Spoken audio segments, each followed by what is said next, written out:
You are listening to the Addiction Files, where we discuss evidence-based treatment, clinical pearls, and resources while striving to destigmatize the treatment of addiction in our medical culture and save lives. We are the Addiction Doctors, Dr. Darlene Petersen and Paula Cook. Welcome to the Addiction Files. This is Dr. Petersen here. I'm flying solo. Our Dr. Cook was called away on a family emergency. Tonight we are discussing 5NP or auricular acupuncture for the use of substance use disorders. And I am thrilled. I have got Charles and Nobi Pyle joining me, who are just experts in this field, and this is going to be a fantastic episode. So just as a way of introduction, first, Nobi is from Tokyo, Japan, born and raised, but has been here for almost 50 years now, she says, and has been practicing acupuncture and Asian medicine in her Tucson clinic called Tucson Acupuncture for the past 25 years. In 2016, she became NADA certified for acupuncture detoxification and is a certified acupuncture detoxification specialist. Since then, you're also a registered ADS and AAT trainer by NADA and POCA, respectively. You're also currently working part-time as a licensed acupuncturist and full-time trainer for training new AATs and teaching people like myself 5NP. That's where I learned 5NP was from Chuck and Nobi. Now on to her husband, Chuck, who comes from Haydenfield, New Jersey. Says he ventured out west for college and never left. Chuck actually spent 28 years as a lawyer and 17 years as a U.S. magistrate judge. We really should be calling you the Honorable Charles Pyle. He has no actual formal health training in his background, but in April of 2022 became certified by the Arizona Acupuncture Board to practice auricular acupuncture in Arizona. Since then, he's become a fierce advocate for auricular acupuncture. And you've also been a trainer, correct, Chuck? I don't think you put that in there, but you were one of the trainers also in my session. Because of your experiences, you've had great interest in Native American traditional culture and 5NP and integrating 5NP into behavioral health treatment for the Native American population, and particularly active in legislative advocacy throughout the U.S., which is something that we are going to discuss. So thank you so much for joining me tonight. And I can't thank you enough. I'm really excited to talk about this. Yeah, we're really pleased to be here. Thank you for having us. Thank you. Just as an introduction to 5NP for our learners and those who are not familiar with auricular acupuncture, this is something that's been really kind of came to light around the 1970s. And we think of in like the Bronx, New York. And it's tied really back in detox center, and so in the Lincoln Hospital in Bronx, New York. So that's where the history starts, and I'm going to let Chuck and Nobi probably fill in most of the history, and I'm just going to give you some of the terms. But when we use the term 5NP, what that means is the 5-needle protocol. And that's meaning 5 points in the outer ear where you're placing needles, and it can mean also seeds when you're placing that. And then we use some other terms that we'll be using. There's POCA, which is a organization, meaning the People's Organization of Community Acupuncture. This is a certifying agency. And there's also NADA, and that's the National Acupuncture Detox Association. So a lot of us will use the term, like you'll hear NADA detox, and or the NADA protocol is a common. That's when I first heard about this. I kept hearing a detox, and I was like, what is this? Well, I want to know more about this. And so that's the 5NP protocol. That's what we're going to be talking a little bit more about. So back to a little bit more of the history. It kind of is, it's really a kind of an interesting history about, you hear, and back in the 1970s, this was the Young Lords, Black Panthers. Actually, protesters took over the 6th floor of Lincoln Hospital, and they did this in the wake of a horrible, like, heroin epidemic. And these protesters, and this was the people taking over the hospital and demanding treatment because people were dying. So the protesters actually negotiated with the administration of the hospital to open the first, like, methadone OTP in that area. As part of that, in those next few years, they wanted to really make this expansive, to really treat the whole person and not just medication. There was this movement of, they also felt like just medication was another form of control. And I don't want to put it, I want to put this disclaimer out there. When we talk about using even 5NP protocol now, this is not what we're ever advocating instead of medication. We really use this, integrating this into our treatment.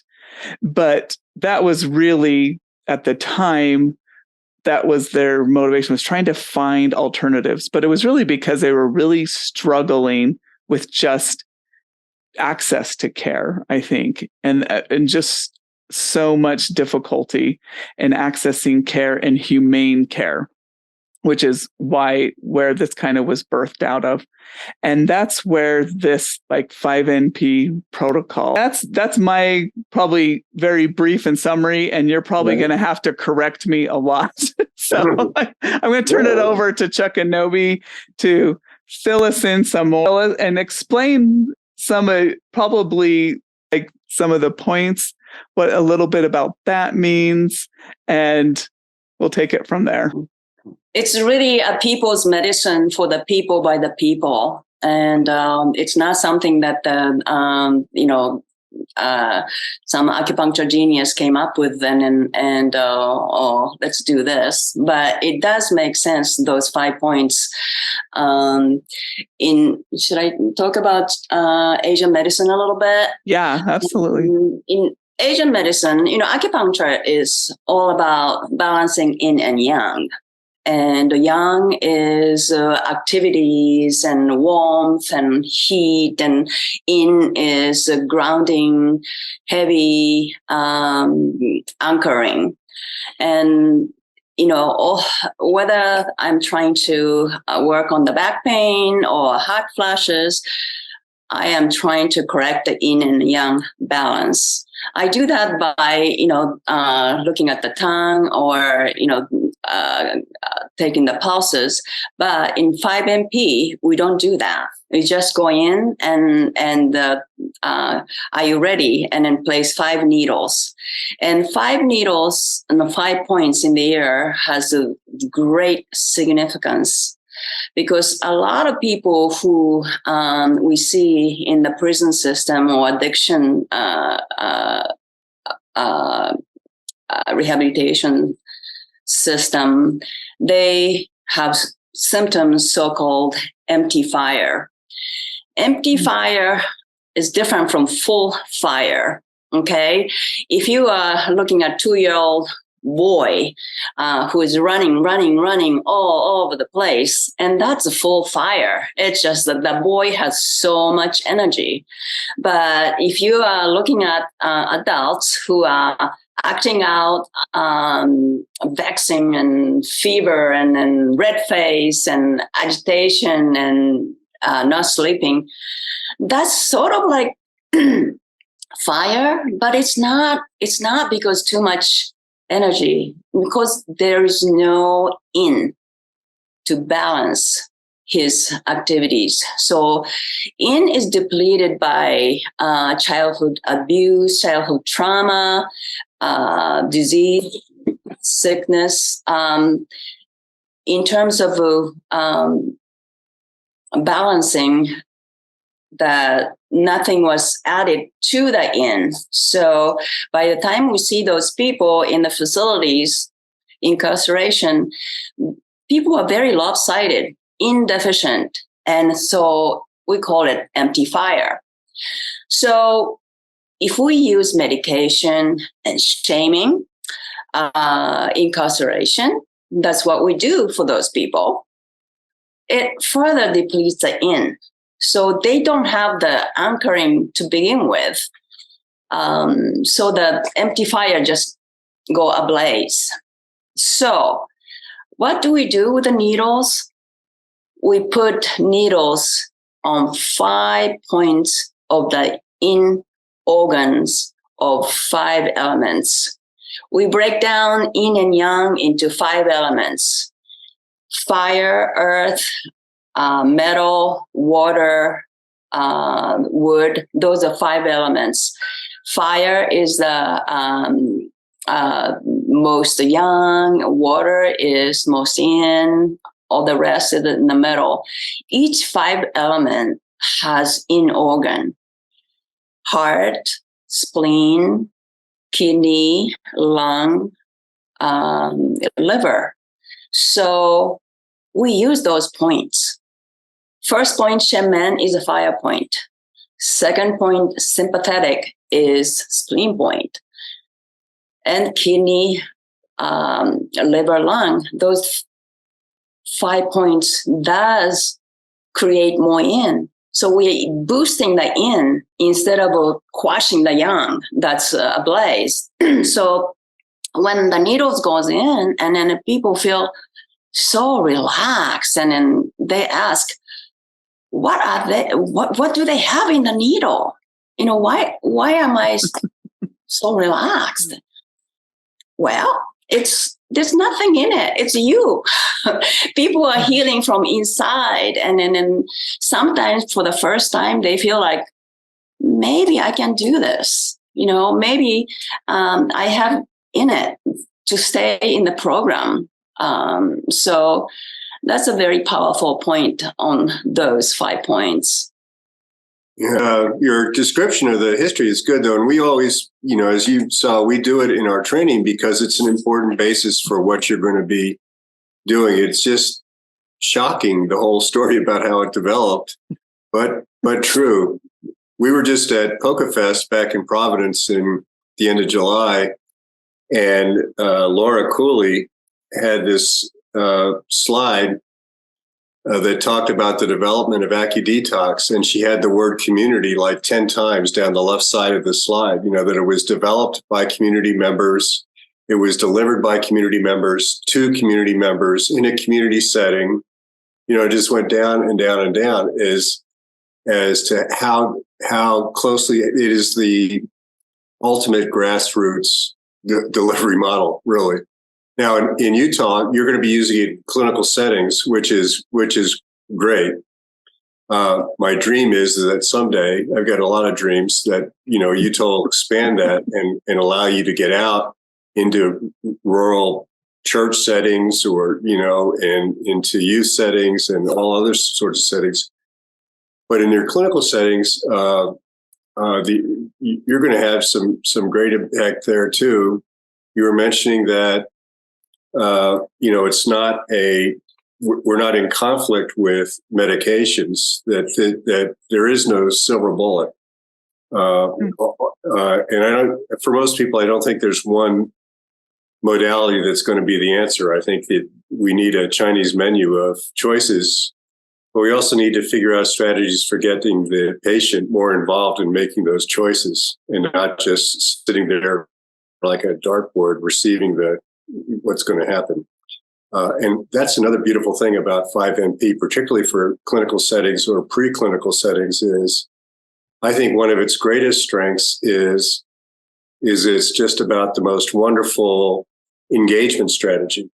A lot of the population that's in a lot of distress, the homeless population, returning war veterans, Native Americans who've, suffered 430 years of oppression, so many populations under so much distress.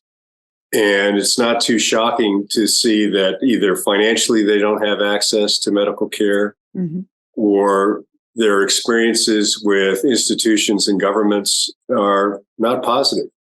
And so it's kind of hard to get them to start, which leaves us with, well, you're just, you don't even want to help. You don't want to be helped.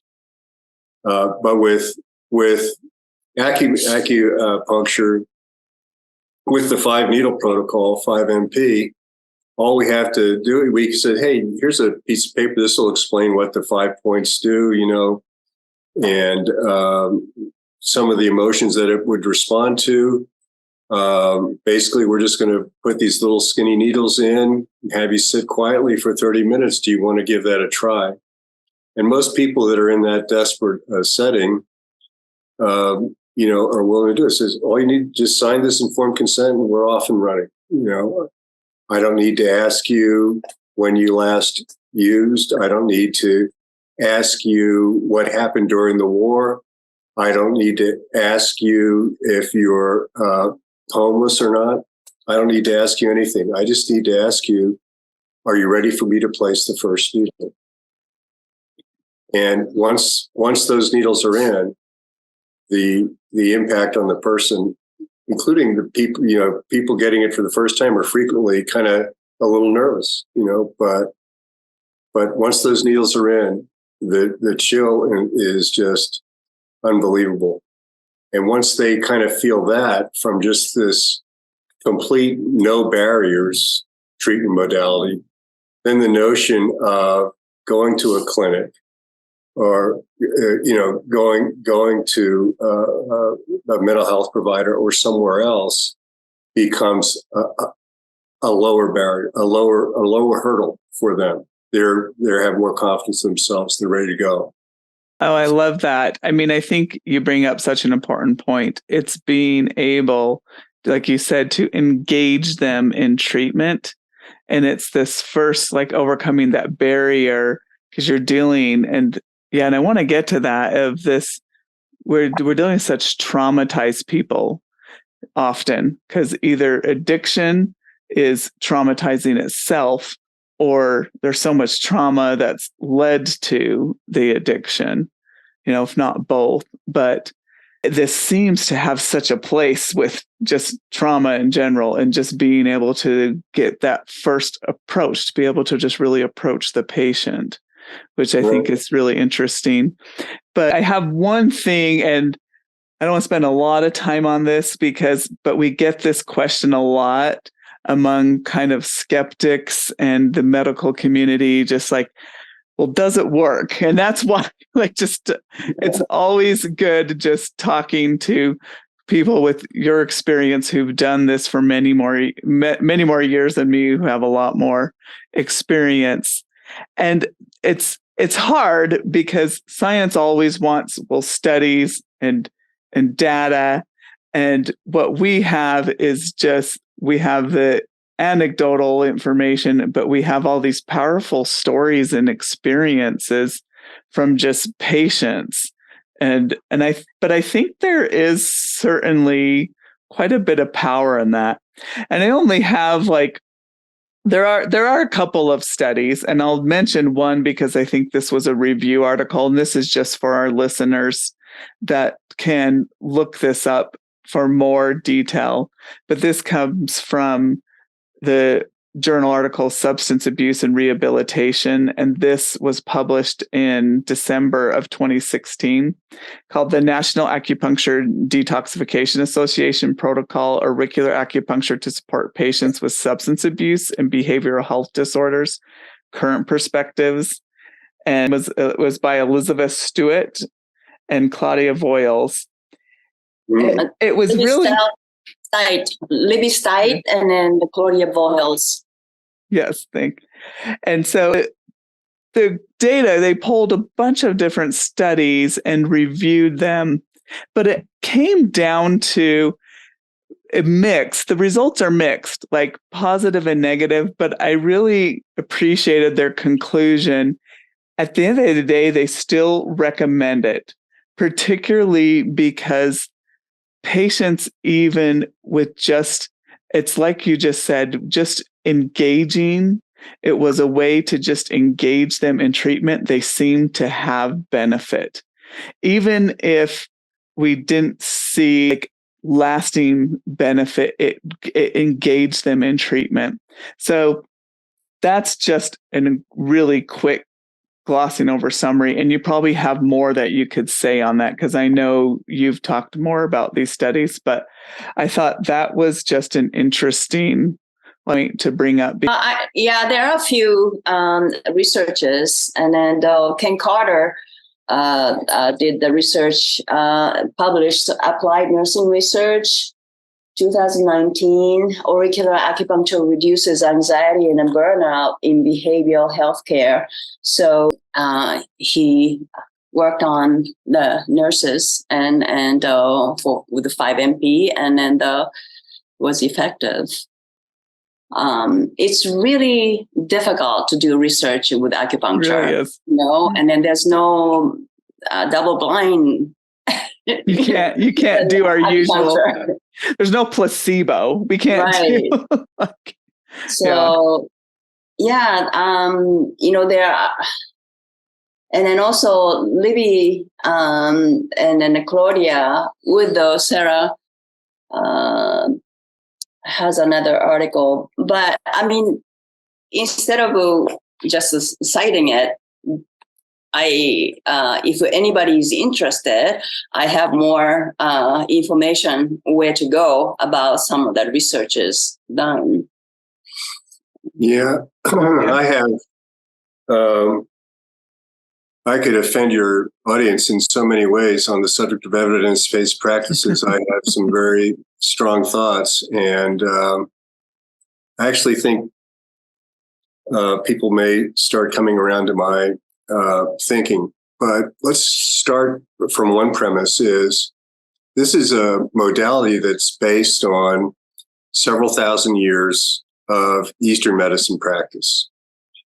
We're a Western, philosophically a Western culture, Western medicine. And so when we start talking about 5MP, when we start talking about indigenous cultural therapies, it's pretty easy to be dismissive. When you start talking to a Western medicine researcher about the 5 elements, that's not going to be getting anywhere. Yeah.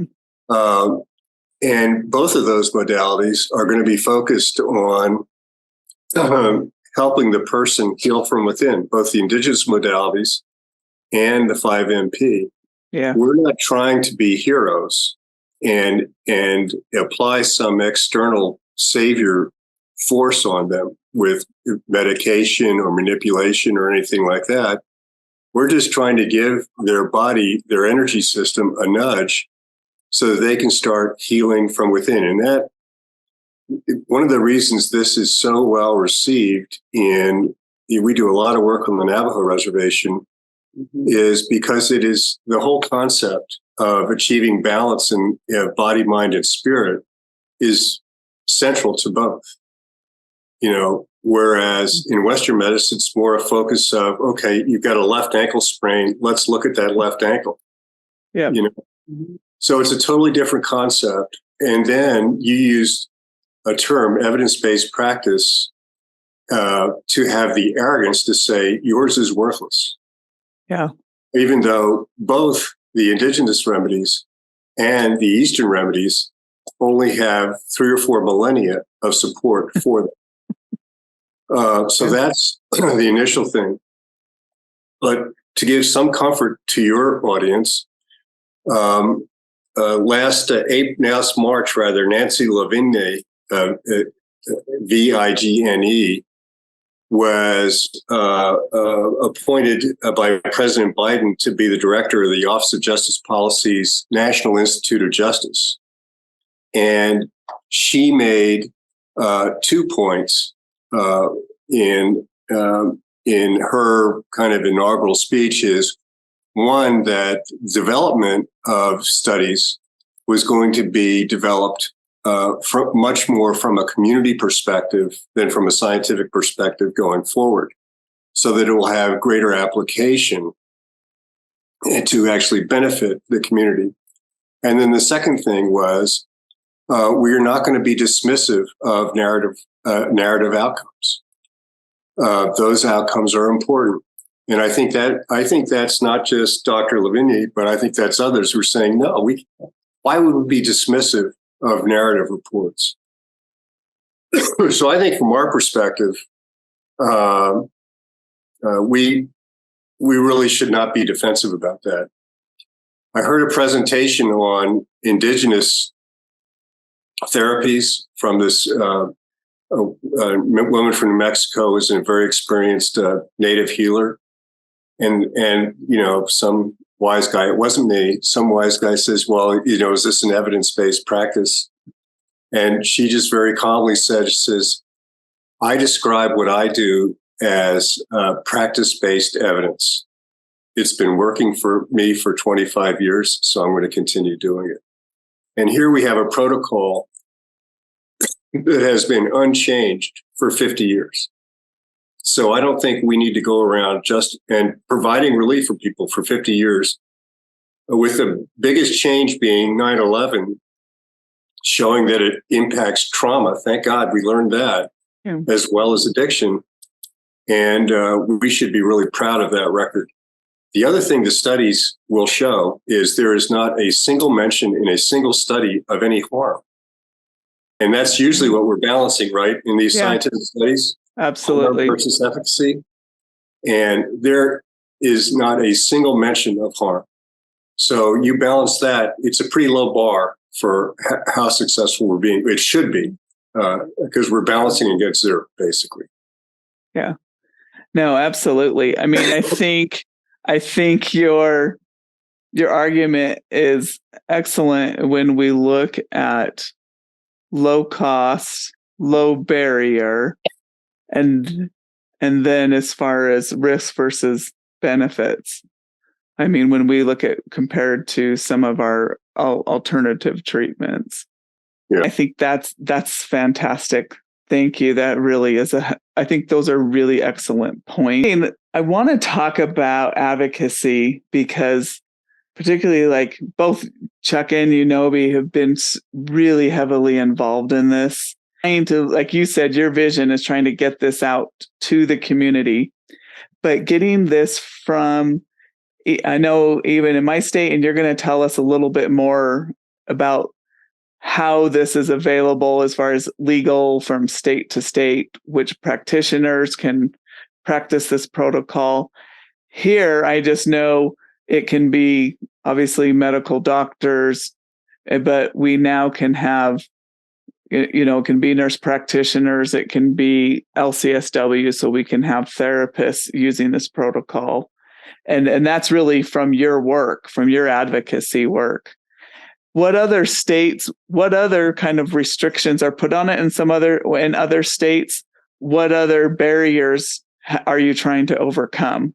What's that been like for you? So legislation on this kind of started in the late 1990s, before 9/11. And so the early legislation was totally focused on treating addiction.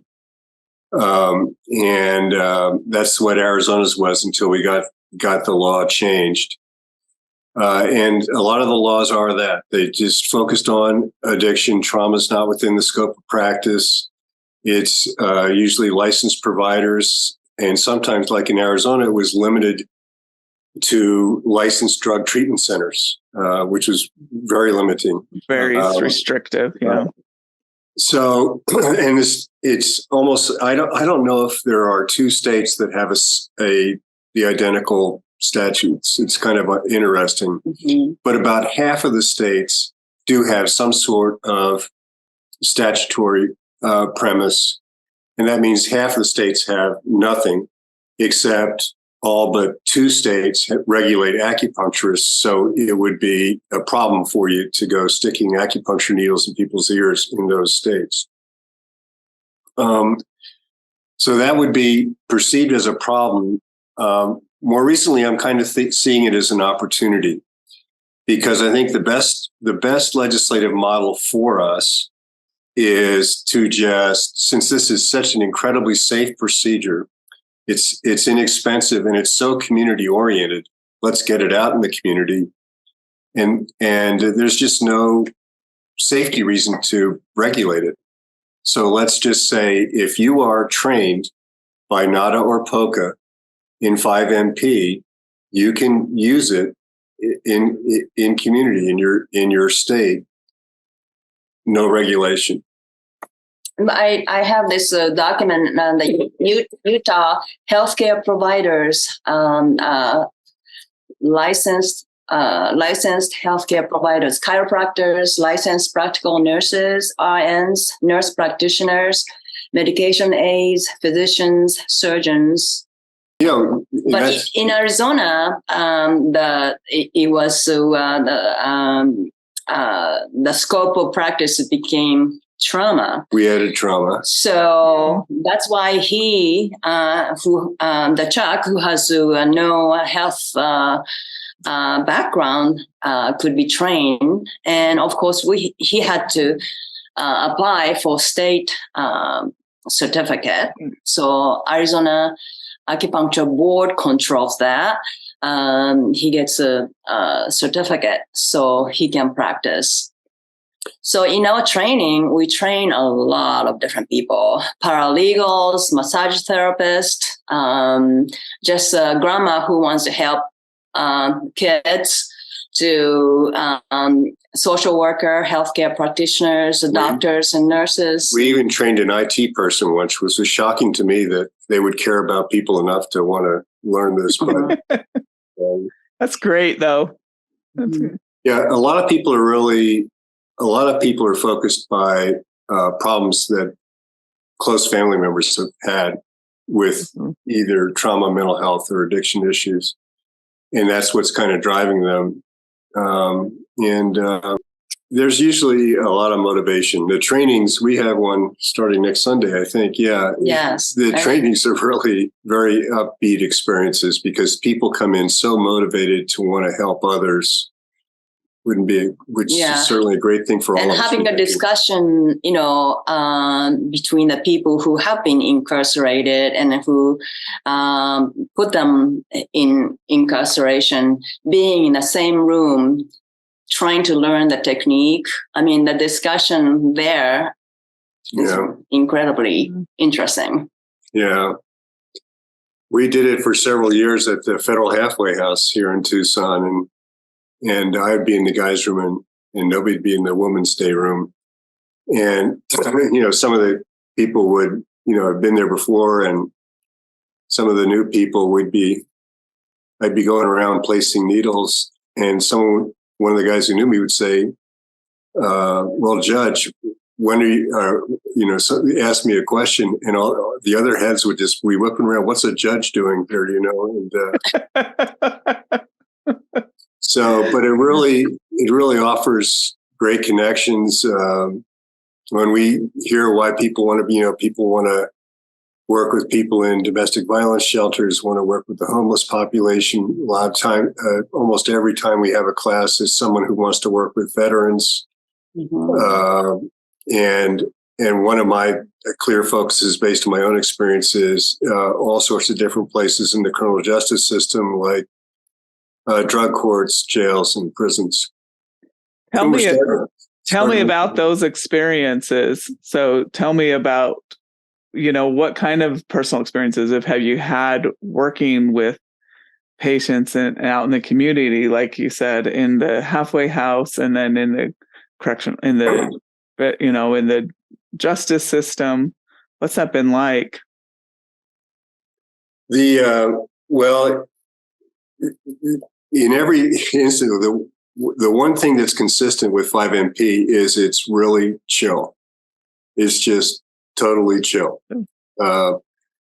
So you go in the halfway house, and it tends to be a little noisy. The lights are bright. They don't want you to turn lights off or dim them or anything like that. They want doors open. They want to be able to look in and stuff like that. And women's rec room is a little different. They are able to turn off the lights, so they bring their own music, but the men's rec room, they're not allowed to turn off the light. Yeah, but for us, after we'd been there for a while, the guys, there's always like repeat customers and new customers, and the guys would come in, and the repeat guys would go over and would sign the informed consent and hand it to the next guy and find a seat and make themselves comfortable. If there was someone who was new and was worried, they would, talk to them about why they should go ahead and do it.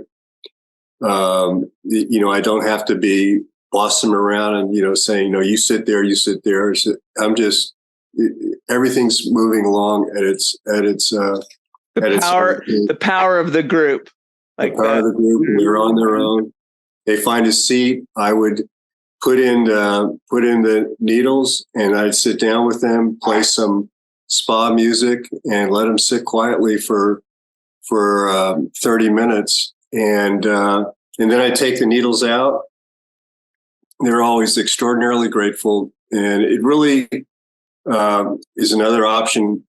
It's another opportunity for some normalization. Some normal contact with someone from the community, and for them to not act with this bravado and this kind of tough outer shell, but just kind of let their guard down.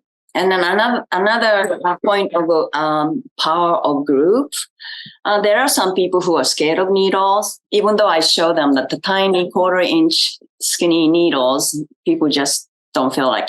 They have pierced ears and then tattoos, and I don't force them. If you wouldn't want the needles, I offer them seeds, and some people want just one needle. So I do one needle or seeds, and they're sitting quietly, and everybody else has needles. And then they feel like, I think I'm going to have more needles. And even if she didn't ask for more needles, with just one seed or one needle, she sit 30 minutes. She gets just as quiet and peaceful. The effect of being in a group with other people who are relaxed. So I think it's powerful. I've done it in one room in my office. I have a recliner in one office, and then one person comes in and I do one-on-one. That works fine, but I think there's something more in the group. But in addition to the group experience, there's the experience that person's receiving where she's totally in control. She's totally in control of how many needles or any needles going in my ear. There's nothing happens without her permission, without her direction. I'll tell you a quick story about the group experience. We're at the halfway house, and I've got about 8 guys in there. They've all got needles in their ears. They're all totally zonked out. And I'm there just sitting and paying attention. And all of a sudden, this really large guy comes blowing into the room, looking at his phone, and just goes over to the corner and plops down in a chair loudly. And he's still looking at his phone, and he's kind of angry. And then he looks up, and he sees everybody totally zonked out around him. And he goes, "Oh, crap." I just kind of motioned, but sorry. As long as you stay quiet, you can stay. You can look at your phone, just be quiet. And he says, just be quiet, you'll be fine. Just stay. And so he stays, and he's flipping through his phone and stuff. And I looked back over at him about 3 minutes later, and he was totally zonked out. Didn't have any needles, nothing. Just being there. He was just conked out. I love it. That's peer pressure. It's a positive peer pressure. It is, yeah. But it really is nice for these people whose lives feel so out of control whose society has tried to apply so many controls to have an experience where they're in control is pretty powerful for them. It is, absolutely.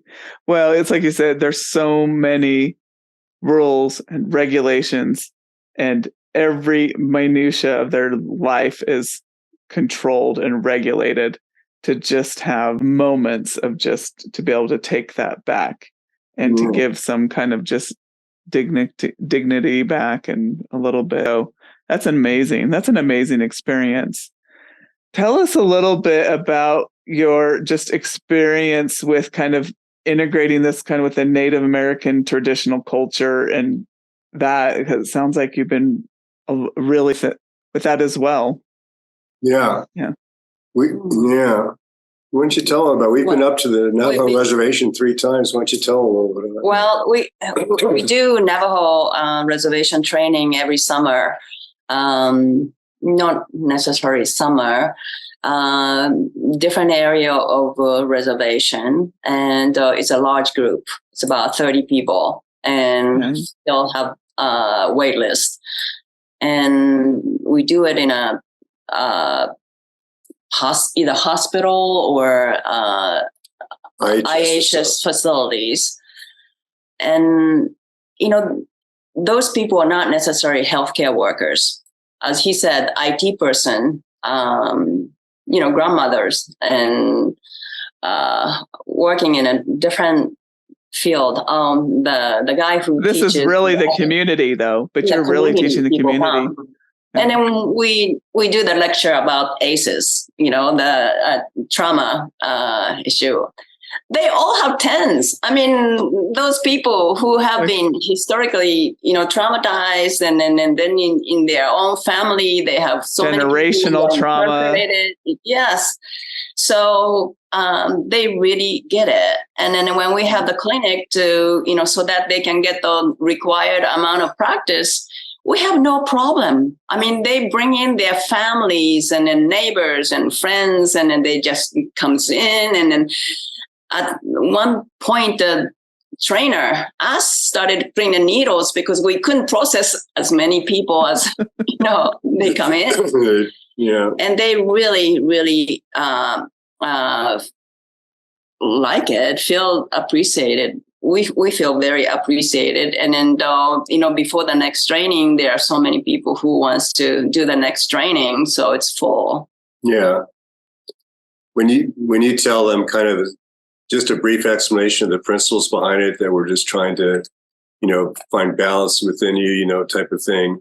I mean, their heads are not, that's just, they're talking about the 5 elements, the earth elements, and then, fire element, the wood and wind. And it's like, oh, we do those things, So consistent with what they're doing. Yeah. So, and the need is great in the Native populations because of all sorts of levels of trauma and intergenerational trauma and everything.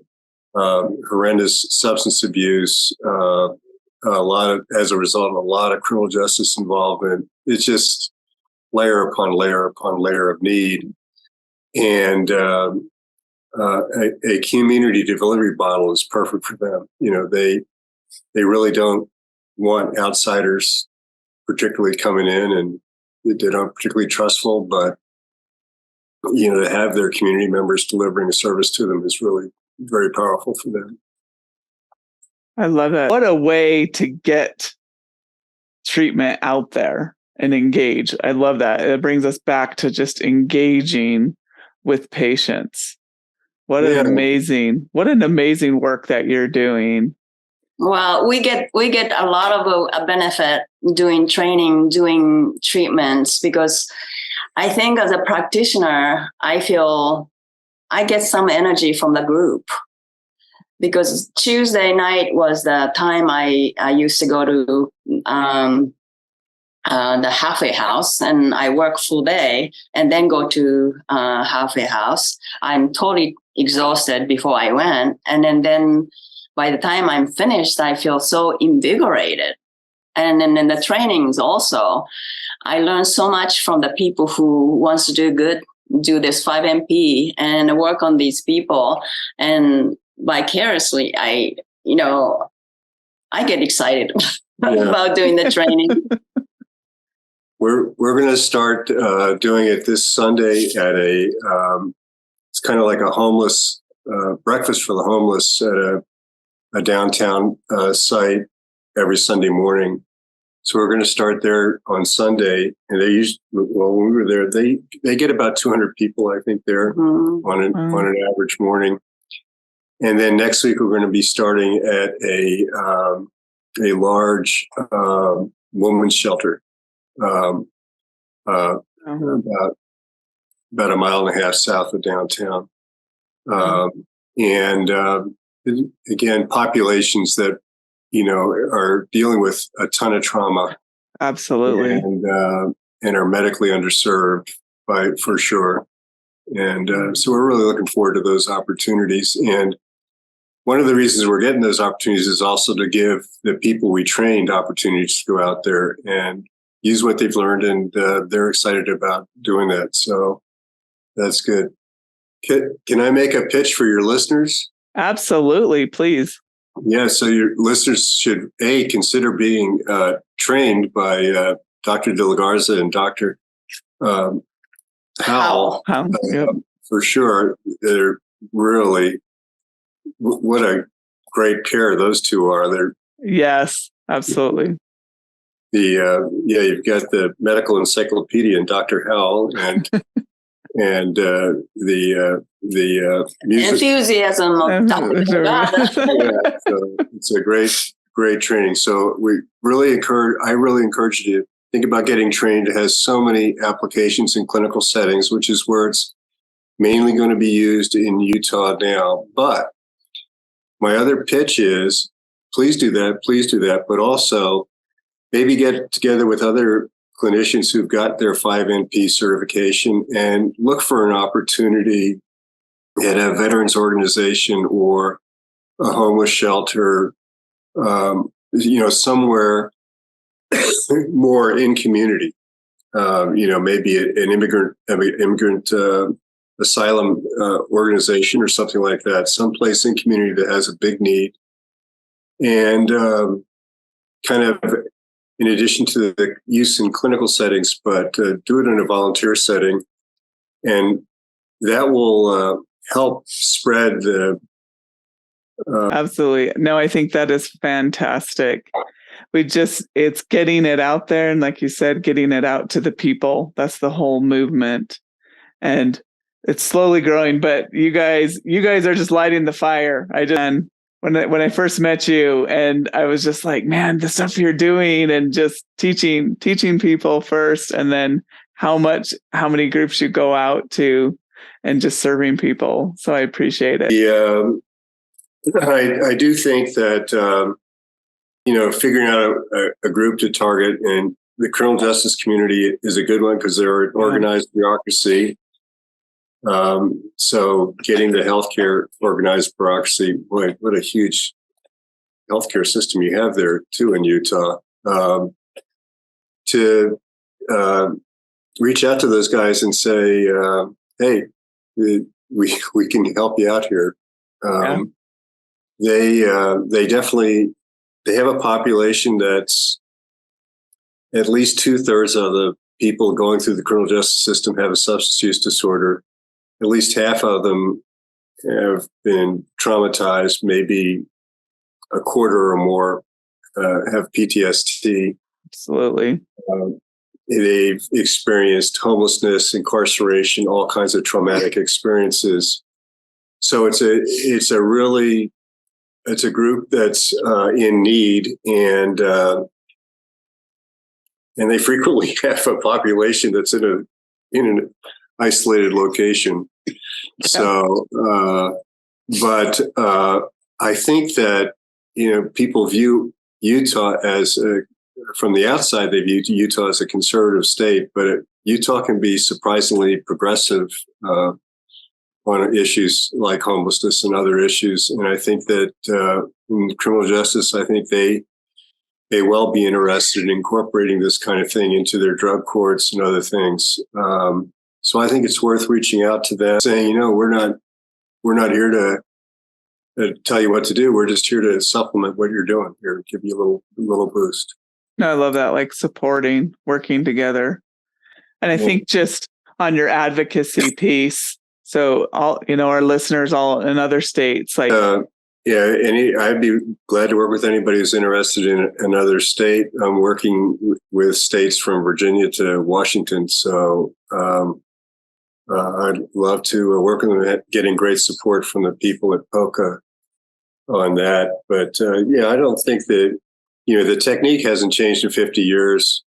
The scope changed once to add trauma. I think that's going to stay consistent. But I think the real protection for anybody who's worried about scope creep is it's a nonverbal, non-diagnostic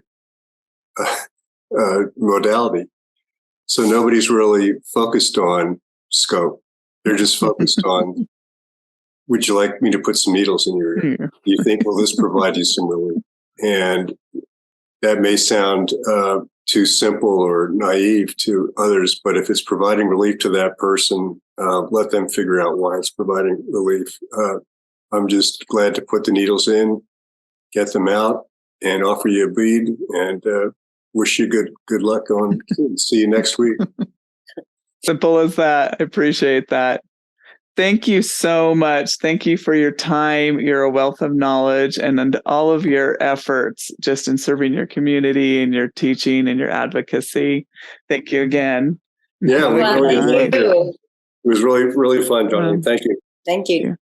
Until next time. Hey, check us out at theaddictionfiles.com or email us at theaddictionfiles@gmail.com. Thank you so much to Ricky Valades for use of his song Awake. Check him out at rickyvalades.com.